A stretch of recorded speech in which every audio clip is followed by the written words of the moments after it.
Hello friends, Sanskrit for education की class में आप सबका फिर से स्वागत है। इससे पहले की वीडियो में हम लोग पंच अर्थ प्रकृतियाँ अर्थोक्षेपक को देख चुके हैं। आज हम लोग उसी श्रृंखला में आगे बढ़ते हुए आज पंच अवस्था को देखेंगे। देखते हैं आचार्य विश्वनाथ जी के अवस्थाओं के प्रकार को देखते हैं। अवस्था पंच कार्यस्य प्रारब्धस्य फलार्थी भी आरंभ यत्न प्राप्त्याशा नियताप्ति फलागमः।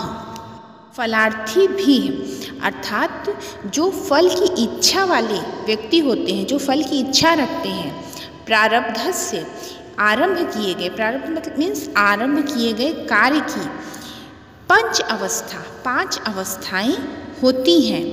पहला आरंभ, दूसरा यत्न, तीसरा प्राप्त्याशा, चौथा नियताप्ति और पांचवा फलागम।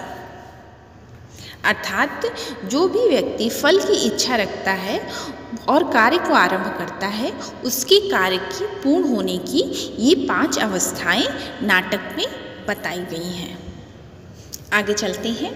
पहला है आरंभ। भवेदारभ्य औत्सुक्यम यन मुख्य फल सिद्धये। अर्थात मुख्य फल की सिद्धि के लिए यन मुख्य फल सिद्ध है, यानी मुख्य फल की सिद्धि या प्राप्ति के लिए औत्सुक्यम जो उत्सुकता होती है, उसी को भवेदारभ्य, उसे ही हम आरंभ कहते हैं। कहना ये चाहते हैं कि जो फल सिद्धि के लिए नायक की और उत्सुकता होती है, उसे ही हम आरंभ नामक अवस्था कहते हैं। उदाहरण से हम इसको समझ सकते हैं कि जैसे रत्नावली नाटिका में रत्नावली को अंतःपुर में रखने की जो योगंधरायण की उत्कंठा है, इच्छा है, वही उस कथा के आरंभ का कारण है।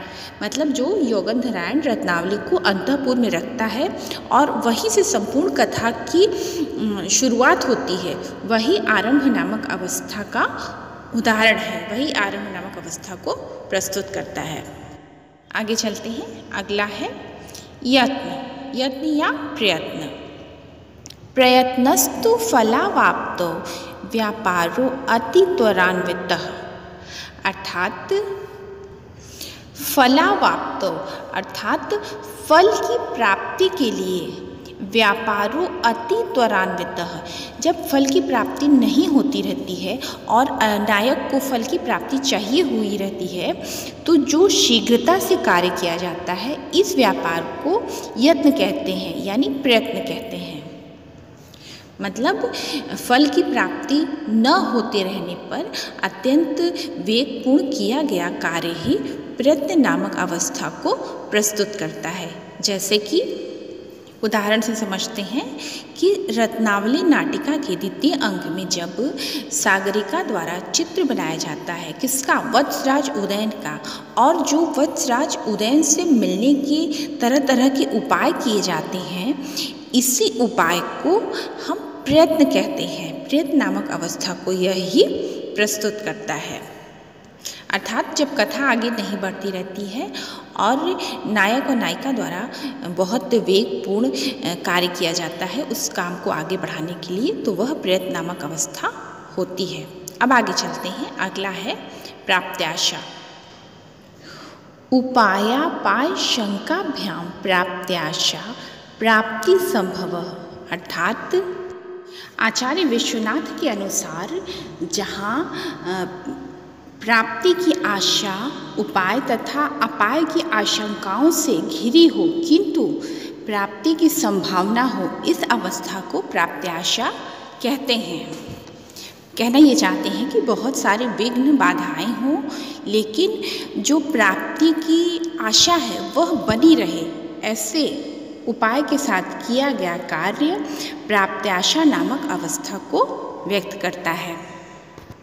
दशोपकार धनंजय जी कहते हैं कि उपाय के होने तथा विघ्न का होने से जो फल प्राप्ति की संभावना होती है, उसे प्राप्त्याशा कहते हैं। इसको हम इस तरह समझ सकते हैं कि जब रत्नावली नाटिका के तृतीय अंक में सागरिका वासुदत्ता का वेश बदल करके राजा उदयन से मिलने जाती रहती है, पर उसके मन में मिलने के साथ साथ ये शंका भी रहती है कि कहीं वासुदत्ता नामक विघ्न उसके मिलने में न आ जाए और उसका मिलन विघ्न में न परिवर्तित हो जाए। ऐसी शंका होते हुए भी जो मिलने की संभावना है वह प्राप्त्याशा नामक अवस्था को व्यक्त करता है। आगे चलते हैं। अगला है नियताप्ति। अपाया भावतः प्राप्तिर्नियताप्तिस्तु निश्चिता।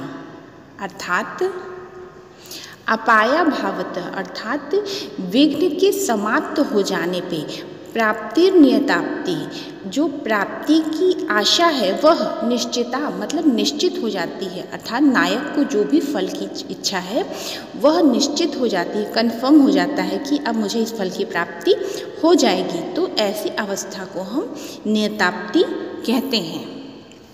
धनंजय जी के अनुसार विघ्नों के अभाव से फल की निश्चित रूप में प्राप्ति ही नियताप्ति कहलाती है। चलते हैं। अगला है फलागम। सावस्था फल योग इत्यादि समग्र फलोदय। अर्थात जहाँ सब कुछ यानी नायक को जो फल की इच्छा है, जिस भी कार्य के लिए जो कार्य किया गया है वो जब प्राप्ति हो जाती है उसे ही फलागम कहते हैं।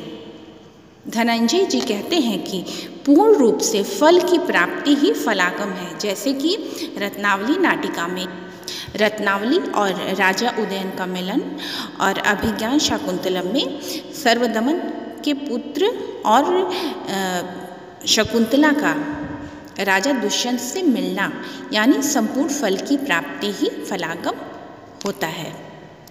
इस तरह हमने 5 अवस्थाएं आरंभ, यत्न, प्राप्त्याशा, नियताप्ति और फलागम को देखा, जो नाट्य परिभाषिक शब्दों की दृष्टि से महत्वपूर्ण है और विगत वर्ष की परीक्षाओं में हमेशा पूछे जाते रहे हैं और आगे भी पूछे जाते रहेंगे।